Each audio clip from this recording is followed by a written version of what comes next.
Michel Colomb, vous vouliez ajouter quelque chose? Je suis d'accord sur cette idée qu'il ne faut pas diaboliser systématiquement et que certains ont utilisé un épouvantail.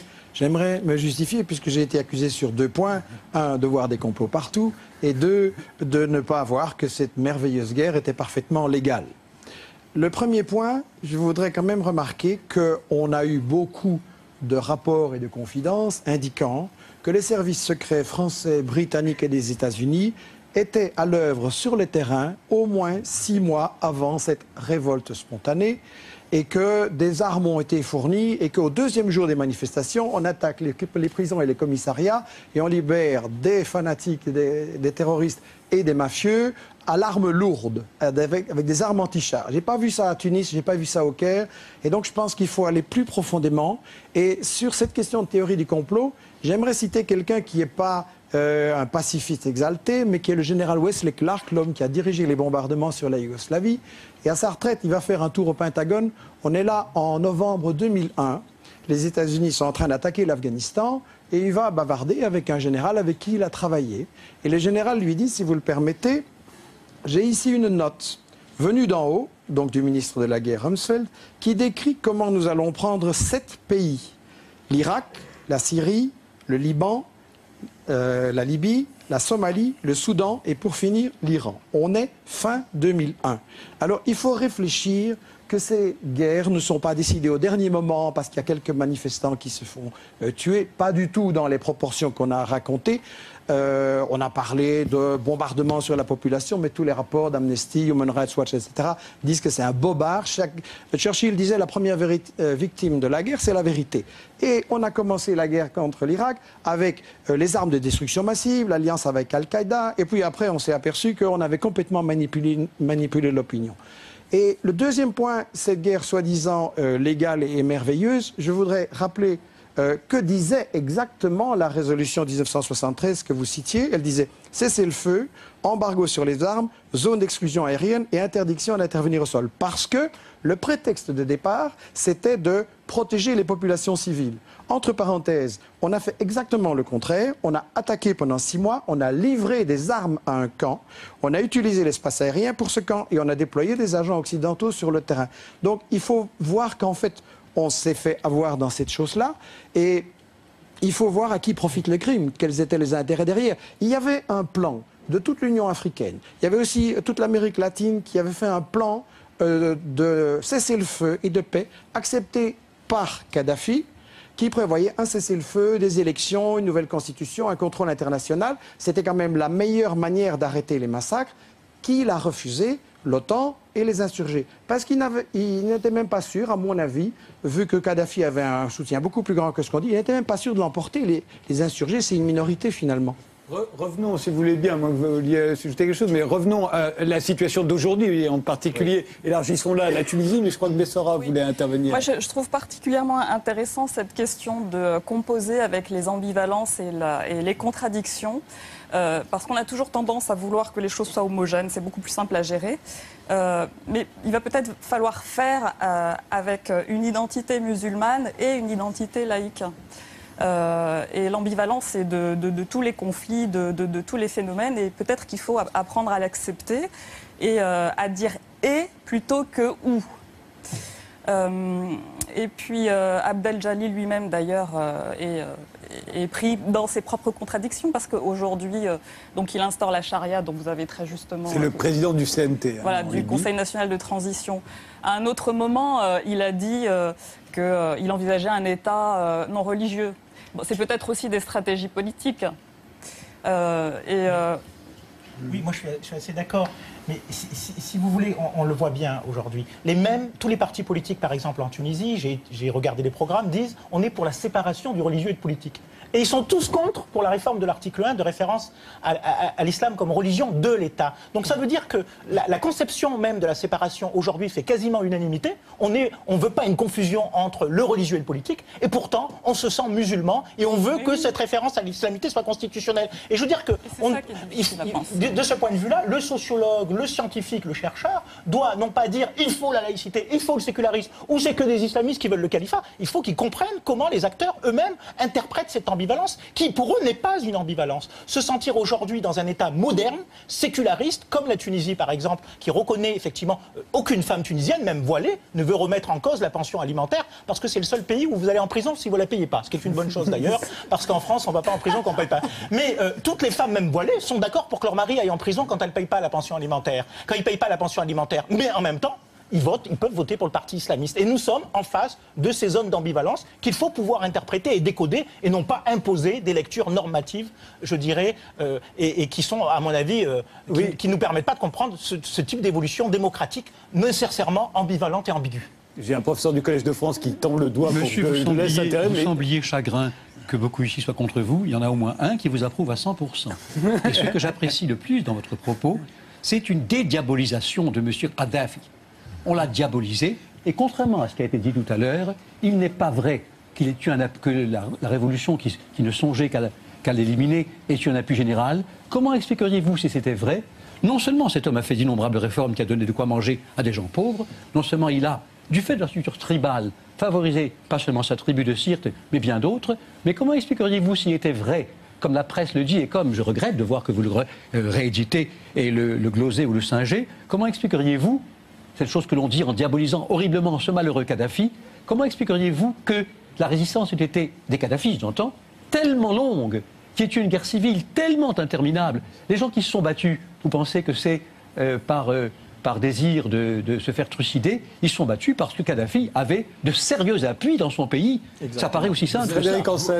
Vous êtes dans du temps journaliste, essayons d'être dans du temps historien. Cette guerre civile n'a pas été très longue. Dans quelques années, les historiens diront que la guerre civile libyenne a au fond duré extrêmement peu. Et si vous avez quelques notions d'histoire, je suis certain que vous en avez, vous savez que des guerres civiles ont pu durer des années ou des dizaines d'années, certainement pas quelques mois. C'est le premier point. Le deuxième point, c'est que les rebelles sont des civils en armes. Et il est parfaitement exact, je vous rejoins sur ce point, il est parfaitement exact que l'OTAN a fait une lecture extensive de la 1973. Et je le dis avec d'autant plus d'honnêteté intellectuelle que j'ai compté parmi les signataires dans le monde de l'appel à l'intervention militaire en Libye. Et il est vrai, les Russes et les Chinois aujourd'hui en veulent beaucoup à l'OTAN, on est allé très loin puisqu'il s'agissait d'empêcher les exactions. Or, le CNT, le CNT et les rebelles eux-mêmes nous ont demandé à la communauté internationale, certainement pas seulement aux Occidentaux, je vous rappelle qu'il y avait 2 États arabes qui participaient à cette intervention et un certain nombre d'autres États hors de l'OTAN, et il a bien fallu qu'on aille jusqu'au bout. À titre personnel,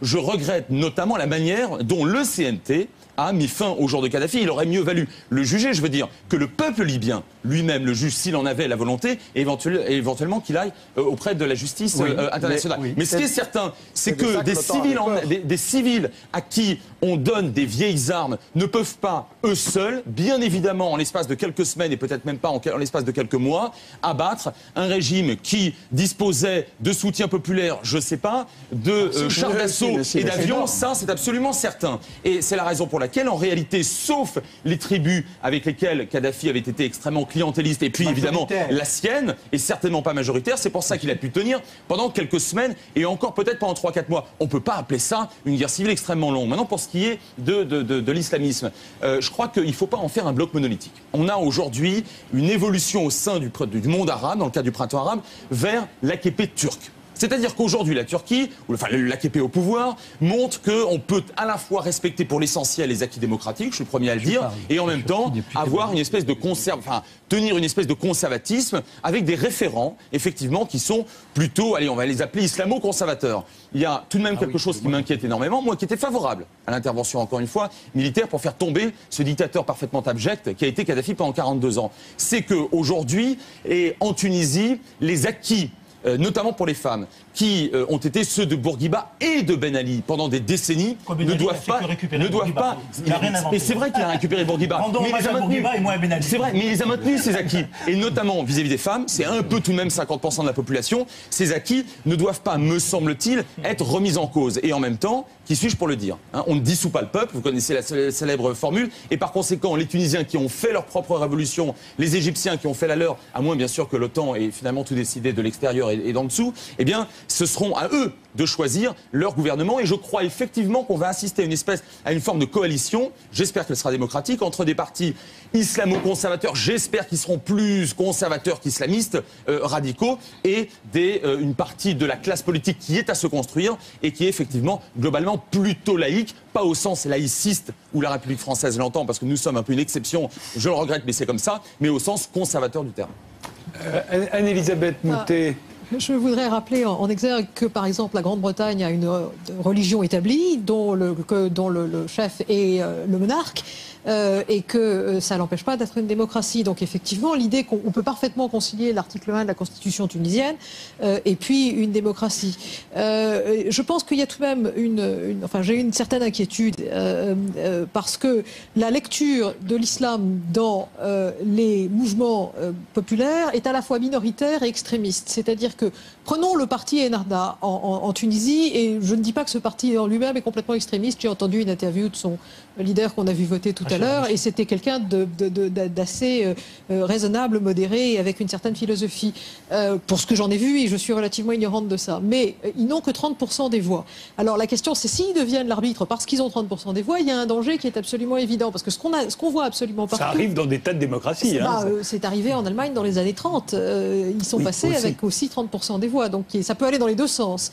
Mais ce qui est tout de même extrêmement inquiétant, c'est que l'image, en réalité, avec la disparition de structures sociales et la disparition d'une alternative démocratique et d'un enseignement démocratique dans des pays, tous les pays du printemps arabe, qui sont des pays où l'essentiel de la population n'a pas vraiment de mémoire parce qu'elle est jeune, parce que 70% de la population ou plus a moins de 30 ans. On arrive à un seul système organisé, de pensée organisée, qui est le système de l'islam. Et c'est vu comme une alternative parce qu'il n'y a rien d'autre. Il n'y a pas de tradition, il n'y a pas de grande tradition d'équilibre des pouvoirs, il n'y a pas de tradition de système démocratique. Et ça, je pense qu'il y a un danger parce qu'il existe au sein de l'islam, probablement en minorité, mais on a une minorité active, des gens qui sont parfaitement capables de prendre ça et de le pousser plus loin. Chabi Molien. Moi j'ai l'impression aussi que ce qu'on a vu nous parle aussi de nous, c'est-à-dire nous parle aussi du regard qu'on a sur ces pays-là, sur ces peuples-là. Et moi, j'ai l'impression que ce qui s'annonce, c'est un récit paternaliste, en fait, où on va agiter la menace de l'islam, qui est la grande menace, en confondant tous les islams, en confondant même tous les islamismes. Puisque dès qu'on prononce le mot islamiste, en fait, ce qu'on voit, c'est le salafiste barbu, dangereux, obscurantiste, etc. Et ce que ça va permettre, de dire, vous voyez bien, il fallait garder Ben Ali, ou il fallait faire l'éloge de ce généreux Kadhafi, parce qu'il nous protégeait de l'islam. Et en fait, la démocratie des autres nous inquiète. On est inquiet parce qu'ils vont avoir le choix. On est inquiet parce qu'on est devant quelque chose de très ambivalent. Et on n'est pas loin de leur faire la leçon en leur disant vous ne savez pas faire usage de la démocratie. Voilà. Nous, je crois que notre usage de la démocratie, il est pas formidable. Et il y aura peut-être des émissions en Tunisie pour s'inquiéter de notre abstentionnisme massif ou de la manière dont on amène le Front National au deuxième tour. Voilà. Très vite, Claude Agege. Il y a quand même une raison. Par-delà les efforts qu'on fait ici pour démythifier la peur de la charia et de l'islam en général, il y a une raison quand même pour le rendre redoutable. C'est que le djihad ou mujahada, c'est-à-dire la guerre pour islamiser le monde, est une donnée fondamentale. Et à ce moment-là, vous comprenez bien qu'une religion qui se cantonnerait à son propre contenu sans avoir pour idéal une islamisation généralisée ne présente aucun effet, aucun aspect redoutable. Elle le devient en revanche quand elle est fondée sur un djihad comme guerre sacrée. Et ça, j'entends pas ça en Tunisie. J'entends pas le moi, je crois qu'il y a quand même une certaine myopie occidentale de dire qu'il n'y a pas de tradition démocratique dans le monde arabe ou dans des pays comme la Tunisie. C'est quand même la première ligue des droits de l'homme, une grande tradition syndicale qui a plus de 50 ans et qui pourrait nous donner des leçons en termes de mobilisation. Et aussi, on l'a bien vu, on a souvent dit que la Tunisie est ce qui explique la gabegie de la diplomatie française, qui est restée aveugle en disant mais c'est un peuple soumis à son dictateur qui s'appelait Ben Ali. On a quand même vu que depuis 10 ans, il y avait des manifestations, il y avait des mobilisations et qu'il y avait des slogans démocratiques. Et de ce point de vue-là, d'ailleurs on l'a pu l'écrire, effectivement, c'était des dictateurs en sursis, pas depuis 1 an, pas depuis 2 ans, depuis 10 ans. À partir du moment où il n'y avait plus de confiance, à partir du moment où effectivement on s'apercevait que... Et d'ailleurs, un des éléments qui n'a jamais été souligné, c'est l'élément patriotique. Les gens se sont réappropriés leur identité patriotique. deux éléments qu'ont joué dans les révolutions arabes, les hymnes nationaux et les drapeaux. Et on va chasser ces dictateurs, quelque part, qui salissent notre hymne et notre drapeau. Et ça, c'est quand même un élément de démocratie au sens presque occidental du terme. Il va falloir faire avec une identité musulmane et une identité laïque. Et l'ambivalence est de tous les conflits, de tous les phénomènes, et peut-être qu'il faut apprendre à l'accepter et à dire « et » plutôt que « ou ». Et puis Abdel Jalil lui-même d'ailleurs est pris dans ses propres contradictions parce qu'aujourd'hui, donc il instaure la charia, dont vous avez très justement... C'est le président du CNT. Voilà, du Conseil national de transition. À un autre moment, il a dit qu'il envisageait un État non religieux. Bon, c'est peut-être aussi des stratégies politiques. Oui, moi je suis assez d'accord. Mais si vous voulez, on le voit bien aujourd'hui. Tous les partis politiques, par exemple en Tunisie, j'ai regardé les programmes, disent on est pour la séparation du religieux et de politique. Et ils sont tous contre pour la réforme de l'article 1 de référence à l'islam comme religion de l'État. Donc ça veut dire que la conception même de la séparation aujourd'hui fait quasiment unanimité. On ne veut pas une confusion entre le religieux et le politique. Et pourtant, on se sent musulman et on veut que cette référence à l'islamité soit constitutionnelle. Et je veux dire que de ce point de vue-là, le sociologue, le scientifique, le chercheur doit non pas dire il faut la laïcité, il faut le sécularisme, ou c'est que des islamistes qui veulent le califat. Il faut qu'ils comprennent comment les acteurs eux-mêmes interprètent cette ambivalence, qui pour eux n'est pas une ambivalence. Se sentir aujourd'hui dans un État moderne, séculariste, comme la Tunisie par exemple, qui reconnaît effectivement aucune femme tunisienne, même voilée, ne veut remettre en cause la pension alimentaire, parce que c'est le seul pays où vous allez en prison si vous ne la payez pas. Ce qui est une bonne chose d'ailleurs, parce qu'en France, on ne va pas en prison quand on ne paye pas. Mais toutes les femmes, même voilées, sont d'accord pour que leur mari aille en prison quand elles ne payent pas la pension alimentaire. Quand ils ne payent pas la pension alimentaire. Mais en même temps, ils peuvent voter pour le parti islamiste. Et nous sommes en face de ces zones d'ambivalence qu'il faut pouvoir interpréter et décoder et non pas imposer des lectures normatives, je dirais, et qui sont, à mon avis, qui ne nous permettent pas de comprendre ce type d'évolution démocratique nécessairement ambivalente et ambiguë. J'ai un professeur du Collège de France qui tend le doigt Monsieur, pour que je laisse intérêt. Vous sembliez chagrin que beaucoup ici soient contre vous. Il y en a au moins un qui vous approuve à 100%. Et ce que j'apprécie le plus dans votre propos, c'est une dédiabolisation de M. Kadhafi. On l'a diabolisé, et contrairement à ce qui a été dit tout à l'heure, il n'est pas vrai que la révolution qui ne songeait qu'à l'éliminer ait eu un appui général. Comment expliqueriez-vous si c'était vrai? Non seulement cet homme a fait d'innombrables réformes qui a donné de quoi manger à des gens pauvres, non seulement il a, du fait de la structure tribale, favorisé pas seulement sa tribu de Sirte, mais bien d'autres, mais comment expliqueriez-vous s'il était vrai, comme la presse le dit, et comme je regrette de voir que vous le rééditez et le glosez ou le singez, comment expliqueriez-vous cette chose que l'on dit en diabolisant horriblement ce malheureux Kadhafi, comment expliqueriez-vous que la résistance ait été, des Kadhafis j'entends, tellement longue, qu'il y ait eu une guerre civile tellement interminable? Les gens qui se sont battus, vous pensez que c'est par désir de se faire trucider, ils se sont battus parce que Kadhafi avait de sérieux appuis dans son pays. Exactement. Ça paraît aussi simple que ça. Vous êtes dans du temps journaliste, essayons d'être dans du temps historien. Cette guerre civile n'a pas été très longue. Dans quelques années, les historiens diront que la guerre civile libyenne a au fond duré extrêmement peu. Et si vous avez quelques notions d'histoire, je suis certain que vous en avez, vous savez que des guerres civiles ont pu durer des années ou des dizaines d'années, certainement pas quelques mois. C'est le premier point. Le deuxième point, c'est que les rebelles sont des civils en armes. Et il est parfaitement exact. Je vous rejoins sur ce point. Michel Colomb, vous vouliez ajouter quelque chose? Je suis d'accord sur cette idée qu'il ne faut pas diaboliser systématiquement et que certains ont utilisé un épouvantail. J'aimerais me justifier puisque j'ai été accusé sur 2 points.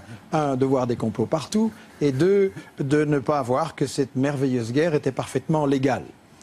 Le premier point, je voudrais quand même remarquer qu'on a eu beaucoup de rapports et de confidences indiquant que les services secrets français, britanniques et des États-Unis étaient à l'œuvre sur le terrain au moins 6 mois avant cette révolte spontanée et que des armes ont été fournies et qu'au 2e jour des manifestations, on attaque les prisons et les commissariats et on libère des fanatiques, des terroristes et des mafieux à l'arme lourde, avec des armes anti-chars. Je n'ai pas vu ça à Tunis, je n'ai pas vu ça au Caire. Et donc je pense qu'il faut aller plus profondément. Et sur cette question de théorie du complot, j'aimerais citer quelqu'un qui n'est pas un pacifiste exalté, mais qui est le général Wesley Clark, l'homme qui a dirigé les bombardements sur la Yougoslavie. Et à sa retraite, il va faire un tour au Pentagone. On est là en novembre 2001.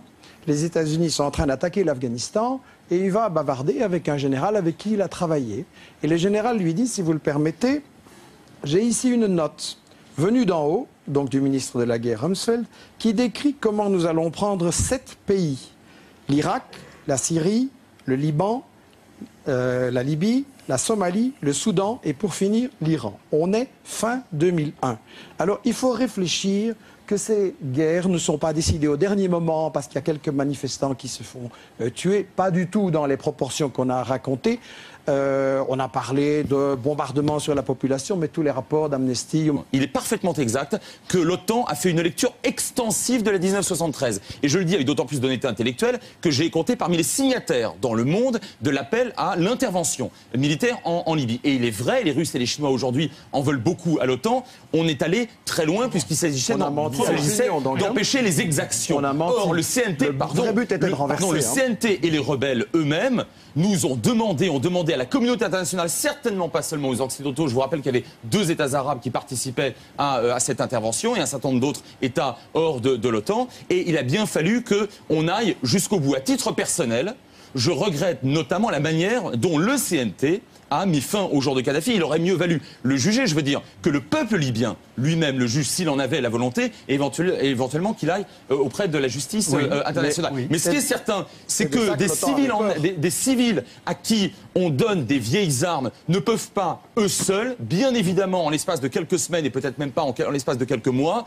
abattre un régime qui disposait de soutien populaire, je sais pas, de chars d'assaut et d'avions, ça c'est absolument certain. Et c'est la raison pour laquelle, en réalité, sauf les tribus avec lesquelles Kadhafi avait été extrêmement clientéliste, et puis évidemment la sienne, est certainement pas majoritaire, c'est pour ça qu'il a pu tenir pendant quelques semaines, et encore peut-être pendant 3-4 mois. On ne peut pas appeler ça une guerre civile extrêmement longue. Maintenant, pour ce qui est de l'islamisme, je crois qu'il ne faut pas en faire un bloc monolithique. On a aujourd'hui une évolution au sein du monde arabe, dans le cadre du printemps arabe, vers l'AKP turc. C'est-à-dire qu'aujourd'hui, la Turquie, enfin l'AKP au pouvoir, montre qu'on peut à la fois respecter pour l'essentiel les acquis démocratiques, je suis le premier à le dire, et en même temps avoir une espèce de tenir une espèce de conservatisme. Human Rights Watch, etc., disent que c'est un bobard. Churchill disait la première victime de la guerre, c'est la vérité. Et on a commencé la guerre contre l'Irak avec les armes de destruction massive, l'alliance avec Al-Qaïda, et puis après on s'est aperçu qu'on avait complètement manipulé l'opinion. Et le deuxième point, cette guerre soi-disant légale et merveilleuse, je voudrais rappeler que disait exactement la résolution 1973 que vous citiez. Elle disait « cessez-le-feu, embargo sur les armes, zone d'exclusion aérienne et interdiction d'intervenir au sol ». Parce que le prétexte de départ, c'était de protéger les populations civiles. Entre parenthèses, on a fait exactement le contraire. On a attaqué pendant 6 mois, on a livré des armes à un camp, on a utilisé l'espace aérien pour ce camp et on a déployé des agents occidentaux sur le terrain. Donc il faut voir qu'en fait, on s'est fait avoir dans cette chose-là et il faut voir à qui profite le crime, quels étaient les intérêts derrière. Il y avait un plan de toute l'Union africaine. Il y avait aussi toute l'Amérique latine qui avait fait un plan de cessez-le-feu et de paix accepté par Kadhafi, qui prévoyait un cessez-le-feu, des élections, une nouvelle constitution, un contrôle international. C'était quand même la meilleure manière d'arrêter les massacres. Qui l'a refusé? L'OTAN et les insurgés. Parce qu'il n'était même pas sûr, à mon avis, vu que Kadhafi avait un soutien beaucoup plus grand que ce qu'on dit, il n'était même pas sûr de l'emporter. Les insurgés, c'est une minorité finalement. Revenons, si vous voulez bien, moi, vous vouliez ajouter quelque chose, mais revenons à la situation d'aujourd'hui, en particulier, élargissons-la à la Tunisie, mais je crois que Bessara voulait intervenir. Moi, je trouve particulièrement intéressant cette question de composer avec les ambivalences et les contradictions, parce qu'on a toujours tendance à vouloir que les choses soient homogènes, c'est beaucoup plus simple à gérer, mais il va peut-être